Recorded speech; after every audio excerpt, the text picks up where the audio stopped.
watching the Pigskin Parrot.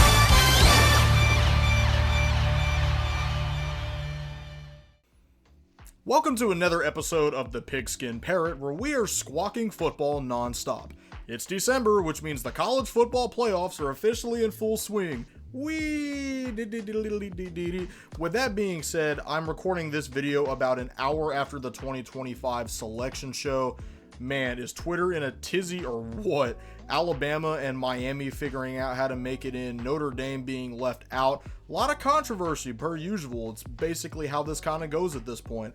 I've kind of been wanting to make a video on this topic for a long time, but I was waiting till after the selection show just to see what type of things I could add into the conversation. That, of course, being about the college football playoff itself. What about it, you may ask? Well, the part where the format is super flawed, makes no sense, is incredibly stupid, and needs to be completely scrapped. Since its debut in 2014, the college football playoff has been the standard of postseason play for the sport, replacing the former and just as controversial Bowl Championship Series. At the time of its conception, the CFP seemed like a great idea. Only 2 teams could be selected to play for a national championship during the BCS era, so the idea of selecting 4 teams to compete in a playoff bracket seemed like a no-brainer. Unfortunately for the fans of college football, this got old really fast. It felt like every year of the 4-team playoff went exactly like this. Alabama, Ohio State, Georgia, or Clemson would clinch 2 of the seeds, while 2 other schools would get the other spots and get blown out in the semifinals. Was that what happened every year? No. Is that what it felt like? Yes. In the 10 years of the 4-team CFP, the championship winners were as followed: Ohio State, Alabama, Clemson, LSU, Alabama, Georgia again, and Michigan. What's worse is that almost all of those championship winners played against each other in their respective title games, making the 4-team CFP one of the most repetitive and boring eras of the entire sport. Now look, I've been an Alabama fan my whole life. That's no secret if you've seen the channel. That's no secret if you follow me on social media. Do that, by the way. That's just how it goes. But even I can recognize that everybody and their mama hates Alabama with a burning passion and can get very tired of seeing them. Let this past selection show tell you everything you need to know about the public perception of Alabama. Some years it just made sense why certain teams were selected. Other years it made no sense at all, and obvious collusion was obvious. Fast forward to 2024 and the college football playoff has now expanded to include 12 teams as opposed to the usual 4. You would think that having more teams in the picture would stop all the commotion from college football fans. Right? Wrong! So here's the thing. The anger from college football fans is completely justified. So without further ado, I'm going to go over all of the reasons why the college football playoffs make no sense. To prove my point, I'm going to be using examples from the 4-team playoffs, the 12-team playoffs, and the current events of the 2025 season. Let's dig in. Making the college football playoffs seems simple in theory, right? Win all your games, and if you're one of the best 12 teams in the country, you make it in. Easy peasy. In the NFL, it's easy to pick playoff teams because only 32 of them play in the entire league, creating a formula that basically solves itself as the season goes on. In college football, there are 136 teams in the FBS division alone, with each team playing about 12 to 13 games a regular season. That means that about roughly 90% of possible team matchups will never occur. Because of this, the formula for the CFP physically cannot solve itself since there will be way more than 12 teams with playoff-worthy resumes. This means that the CFP committee has to determine which schools will make it in since there is no definitive play-in strategy. The ways in which the committee decides how stuff works is exactly the problem, however. The rules and justifications that factor into how teams get selected change every single year. Sometimes big wins matter more than big losses. Sometimes big losses matter more than big wins. Sometimes winning a conference championship matters, and sometimes it doesn't. Sometimes winning all of your games simply isn't enough because one player got injured and you'll get hypothetically blown out if selected. Sometimes entire teams are injured and that just doesn't matter. Sometimes completely random stats decide where the schools get ranked. Because these rules and conditions change every single year, it becomes impossible to trust the integrity of the playoff system, to the point where it could make more sense to roll dice and flip coins than it would be to let the committee pick the teams. In my video reviewing the 2024 college football season, one of my biggest critiques of that year was how stupid I thought the auto bid system was for the college football playoffs. I didn't like how the number 12 and 9 teams in the country would end up with a bye week while the number 3 and 4 teams had to slash through the gauntlet. Because this was a unanimously hated stipulation, the playoff committee decided to remove it for the 2025 season. The annoying part is that the conference championship games still have the potential to serve as a detriment to a team. Imagine that 3 teams from the same conference are in the running for a playoff bid. All 3 of them have the same record leaving the regular season, but now 2 of them have to play each other because of the conference championship. Well, due to this thing called logic, one of those teams has to lose, which means if they do, the third place team that didn't do anything could technically jump the runner-up and take their playoff spot while the conference runner-up gets eliminated from contention. You see why this is a problem? Thankfully, in the 2 years that the 12-team playoff has existed, this has not happened yet. But you just know that eventually it will, just like everything else that has ever happened. And before anybody says it, yes, I am aware that there were plenty of times in the 4-team era where losing a conference championship caused a team to get knocked out of the playoffs. But that's entirely different considering that better teams would jump ahead of them and were usually other conference champions. Let's look at the more successful postseason playoff model of the FCS, for instance. The NCAA's championship subdivision gets overlooked often due to the powerful talent and brand identity of its bowl subdivision. Hidden within the FCS, however, is a playoff model that not only makes more sense, but is actually run by the NCAA like all other collegiate sports, and not a third-party organization like the CFP. If you've ever watched other selection shows for college sports like the College World Series, March Madness, or literally anything else, you'd find that these sports usually have a large number of competitors, usually consisting of 48 to 64 teams. Due to the length and roughness of football games, however, this format is essentially impossible without giving every player in the sport severe CTE. The FCS has decided to combat this by having a 24-team college football tournament where all of the participating conferences have their conference champions selected for an automatic bid, strengthening the integrity of those games. If any of those champions end up as one of the top 8 seeds, they are gifted with a bye week. The NCAA decides which other teams are selected for the tournament based on clear-cut, no BS factors that make for a completely sensible tournament to crown a national champion. Now, don't get me wrong, there have been a couple of times where the selection has been questionable because this format is by no means perfect, but it is unanimously agreed upon by almost everybody that it is better than the CFP and doesn't nearly suffer from as many issues. While the format has seen small tweaks and adjustment over the years to keep up with conference realignment and regular season changes, the overall idea remains the same and doesn't add random rules on the spot like the annoying kid you're playing tag with during recess. The CFP committee seems to add random rules every single week, opting to ignore things like strength of schedule and records for random stuff like individual player stats for a single game or the forever infamous eye test. Don't even get me started on the eye test, which is literally just based on hypotheticals and nothing else.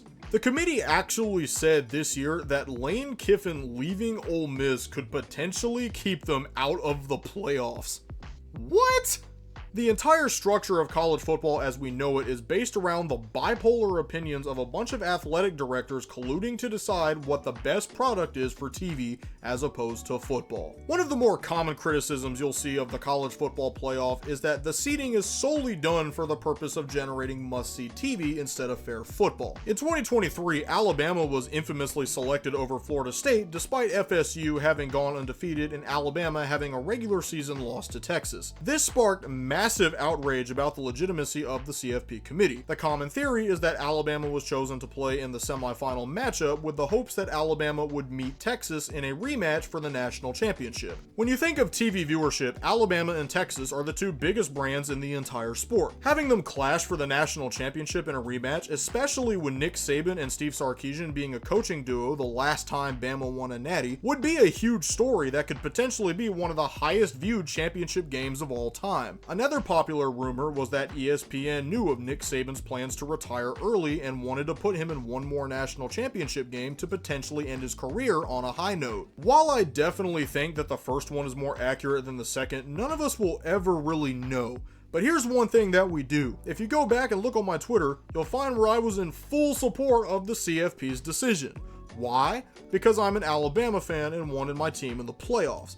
I'm not going to respond in the moment with logic and common sense since I was speaking with full bias. In hindsight, Florida State should have been in the playoffs. They did the one thing they were supposed to do, and that was win their games. The CFP cited the reason as to why they got left out was because of the injury that star quarterback Jordan Travis suffered from earlier in the season. The playoff committee then decided that FSU was no longer playoff worthy because of the injury of one player. In reality, the situation revolves around the fact that the last time an underdog team was sent to the national championship game, they were absolutely obliterated in a game that most people dub as the worst national championship game of all time, providing reason to believe that the committee made this move to avoid having back-to-back stinker years. You want to know the funniest part?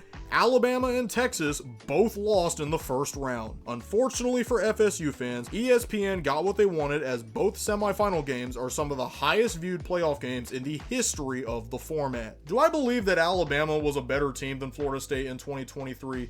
Yes. Do I believe that Alabama should have jumped Florida State to get their playoff spot?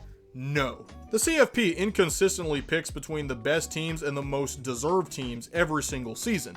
Out of protest, FSU's entire starting lineup essentially dropped out of playing in the bowl game against Georgia. Because of this, Georgia absolutely pummeled the ACC champions, which people actually tried to use as an I told you so moment for FSU's strength against SEC teams. Hey, they got their get back, and honestly, I ain't even mad. I'm not mad, you know?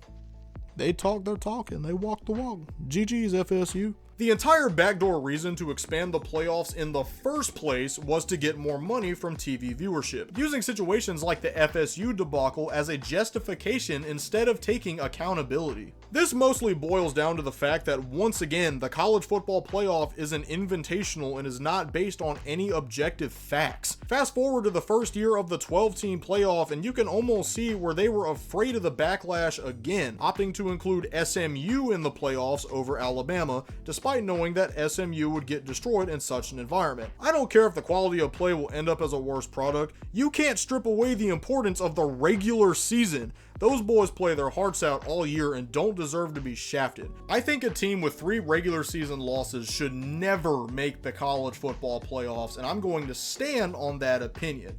But now check this out. Last year, Alabama did not make the college football playoffs because they had 3 regular season losses. This year, they have 3 losses, but only 2 of them are in the regular season. Because of this, they are still in the playoffs. But how is it that this year it's okay for half the team to be injured, mostly all starters injured by the way too, and being one of the contributing factors as to why they got absolutely manhandled by Georgia in the SEC championship? But when FSU loses 1 player and wins their conference championship, they're left out entirely and deemed as a non-playoff worthy team. I got nothing. All in all, bias completely aside, do I think Alabama deserved their spot in the college football playoffs this year?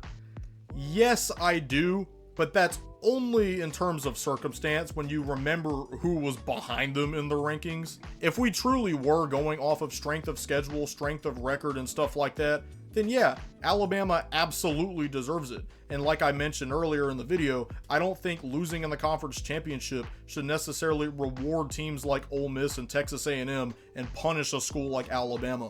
I think that's stupid. Almost as stupid as the college football playoffs mixing in with bowl season. In the mid-2000s, the BCS committee decided that they were going to separate the BCS championship game from the New Year's Six bowls. Instead of the BCS championship being rotated between the Fiesta Bowl or the Rose Bowl like years past, it was going to be its own standalone presentation with the New Year's Six bowls serving as their own consolation prizes. This trend continued into the college football playoff, where during the 4-team era, the semifinal games were for a pair of New Year's Six bowls that operated in a rotation, while the rest were consolation prizes. In the 12-team era, New Year's Six bowl games have now all become a part of the playoff bracket, with 4 of the bowls being quarterfinal games and the other 2 being semifinal games. These, once again, act in a rotation. The problem here is that this fundamentally makes bowl season a snooze fest to watch, since now all of the non-playoff bowl games are crappy ones like the Guaranteed Rate Bowl and the Xbox Bowl. But this has to be how it works, since the supposed top 12 teams that would normally compete for New Year's Six bowls are all in the playoffs. So if you remove the bowl games from the playoff system, it would make the playoffs essentially be a punishment, since a historical Rose Bowl trophy looks better in a case than one that says semi-finalist on it. I bring this up because it further proves my point about how the CFP is a hot mess that meddles with the traditional aspects of the game. The bowl games have been around since the early 20th century and carry so much important history. Having 2 of the 6 bowls be considered an afterthought to the championship winning team is absolutely ridiculous, in addition to the fact that other bowl winners ended their season with an implied loss. Like, why do the winners of the Pop-Tart Bowl get to end their season on a high note, but the winners of the Rose Bowl, the original bowl game, have to be like, man, sure wish we didn't lose in the Natty? Like, give me a break. The CFP committee in the past has brought up a lot of these issues I've talked about in this video, but these band-aid fixes they keep slapping on there really doesn't do anything for the overall strength of the committee when you think about how no precedents are being established with any of these incidents as they continue to just change the rules every single year. There are talks about expanding the playoff picture again as a way to fix these problems, as if the first expansion didn't destroy enough. It's bad enough that you have teams like Vanderbilt threatening to play exhibition matchups in an attempt to swoon the committee at the last possible minute. This could be fixed by creating clear-cut guidelines for qualifications like the FCS level has been doing for years. As long as the playoff committee keeps treating the CFP as a beauty contest, no amount of expansions are going to work. You're always going to have a handful of teams talking about how they were snubbed for incredibly stupid reasons that usually have nothing to do with seasonal performance. The entire birth of the playoffs came from the number 3 team in the country constantly complaining that the BCS computers snubbed them out of a Natty appearance. This trend continued throughout the entire tenure of the 4-team playoff. UCF claimed a national championship in 2017 and the NCAA allowed it because there were polls that voted UCF in first place after the playoffs despite them not competing in it. FSU probably would have done the same if they managed to beat Georgia in the Orange Bowl. The problem resides in the fact that there are so many teams, so many random excuses and justifications for why teams should or should not be in the playoffs, so many inconsistent and opinionated votes that are more times than not backed by bias. There will always be teams complaining that they got left out because of how bad the formatting is. I mean, at this point, screw it. Go ahead and make the CTE Bowl Invitational. That's clearly what the TV executives want. I wouldn't be surprised at all if the CFP expanded to 16 or 18 teams and did nothing else to fix the format in the coming years. Same old, same old. To try and end this video on a positive note, I do want to say that I get joy from watching the college football playoffs. The matchups are typically fun to watch, and I'm not going to take that away from the players or coaches. It is genuinely an entertaining product, first and foremost, but that's all they really care about, and that's why they keep continuing to do it. I would be lying if I said there wasn't part of me that watches it and tries to purposely ignore the glaring flaws in the system. I do think that at the end of the day, the playoffs are better than the BCS in terms of design, mostly due to the fact that more deserving teams get to play for a shot at the title like every other sport ever. I get it. I think that the CFP has massive potential. In the grand scheme of things, we're just beyond the 10th year of this format, which is very young when you think about it. I think that with time, there will be things put into effect that will honestly thin out some of these problems. Who knows? Maybe college football does get a commissioner.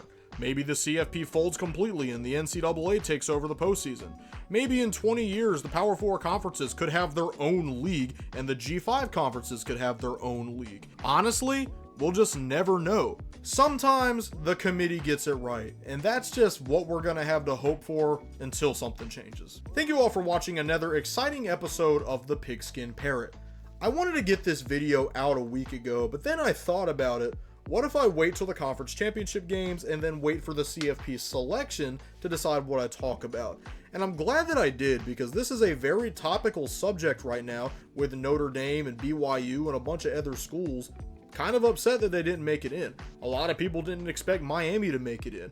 A lot of people, while they did expect Alabama to make it in, don't think that should have ever been the case ever. And I completely understand where all of these claims are coming from. That's kind of the assumed chaos that comes with the college football playoffs, but I wish something could be done about it. And that was kind of why I wanted to make this video, was to talk about it and kind of share my thoughts on how corrupt and flawed this system is and how I think it needs to change. If you like this college football video, be sure to subscribe to the channel and like for more just like it. I try to get a video out every week. This is a new thing I'm doing. So far, I have succeeded at that a total of 0 times, but I'm going to try and get that going as things continue forward. If you're new to the channel, we just hit over 1,000 subscribers not too many videos ago, so I'm excited about that, and I can't wait to get more content out for you guys soon. The national championship is right around the corner. I'm excited. Alabama's in the playoffs, so I'm going to be rooting for them. They're probably going to get bounced again by Oklahoma. Only time will tell. I'm Preston McElhaney. Thank you guys very much for watching. I'll see you guys soon.